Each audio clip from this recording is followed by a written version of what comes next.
Hey, what's happening, my people?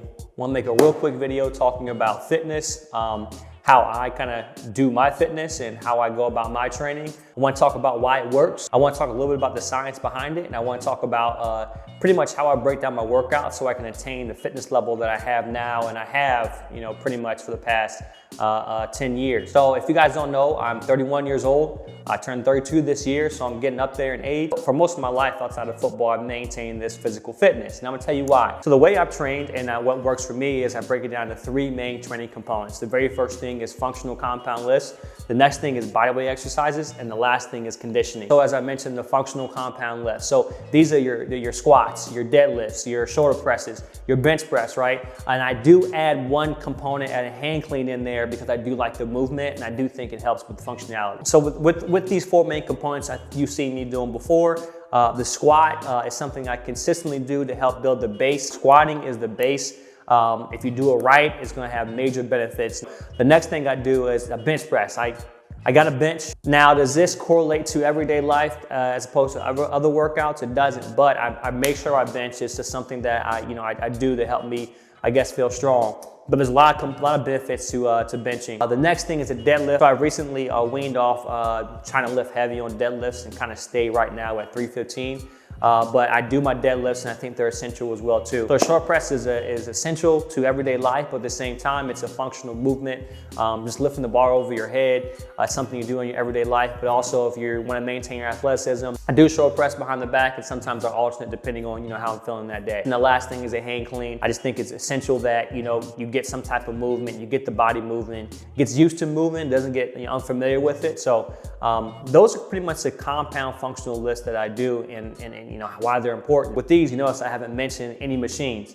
The machines are great if you're isolating or if you want to target a specific area. Great accessory work or supplementary work to what you're currently doing when it comes to compound lifts, but don't let that be the basis of your workout. When you get on the machines, you're really neglecting your core and allowing your core to get weak, because those machines really don't help you engage your core. Now, of course, if you want your abs to show, of course, you diet, but don't let people fake you out by getting on machines and then, dieting until they have a strong core when their abs show. Your abs can show, but your core can be weak. So it's not about the look, it's about what actually can you do with it. So let's move on to the next. The next thing is body weight. This is real quick. So three main things I do. I do my dips, my push-ups, and pull-ups. Pull-ups are essential when it comes to full body functionality. I don't do the half rep like you see people do. They don't do a full pull-up. They don't go all the way down and don't go all the way up. For me, to maintain a functional strength, I do pull-ups, plus it helps sculpt out the back a little bit. The next thing is push-ups. Push-ups help sculpt out the chest as well too. It's beneficial when it comes to playing a sport and everyday life as well too. And then the last thing is dips. Dips are another workout that helps with my back, my full body. Now, with these three bodyweight exercises, I'm engaging my core every single second. Every single second, I'm engaging my core.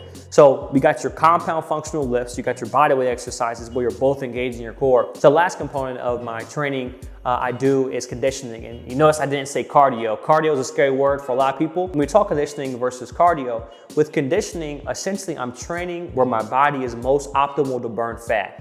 Does that mean I go on the treadmill and run for about, an hour? No, it doesn't. Doesn't mean I go on a treadmill and run for, 40 minutes, even pace? No. Essentially, my conditioning workouts are about 20 to 30 minutes where I'm doing interval training. When you start doing conditioning or cardio, whatever you have to call it, or some type of movement exercise, your body's gonna start burning calories from fat and calories from carbs. So then your body starts burning carbs when you start going and going and going and going. And then once you get into that particular area where your body is actually burning fat, that's the sweet spot. That's particularly where I want to train, and that's where I train. So interval training hypes your body up to train at an optimal high level and then complete rest. Optimal high level, complete rest, right? So now my body's engineered to burn in that particular area where I'm burning the most fat. What happens is when you overtrain, and you start training and you're going longer on the treadmill, longer on the Stairmaster, your body actually stops burning fat and starts to burn muscle.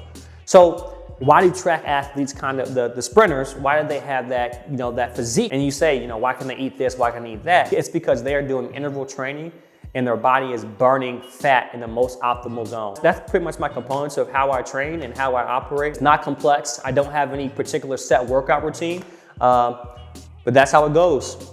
when it comes to training and it comes to, making sure you're doing the right thing, do research to make sure you're doing the right thing. And then also, consult with a certified personal trainer. Not these people you see out there that are just trying to make money, but actual certified personal trainer, because they'll actually help you steer you in the right direction of getting you on your fitness goals. You want to know more? Don't ask me. Actually, no, ask me. I got some friends who are great personal trainers. I can just send you in the direction.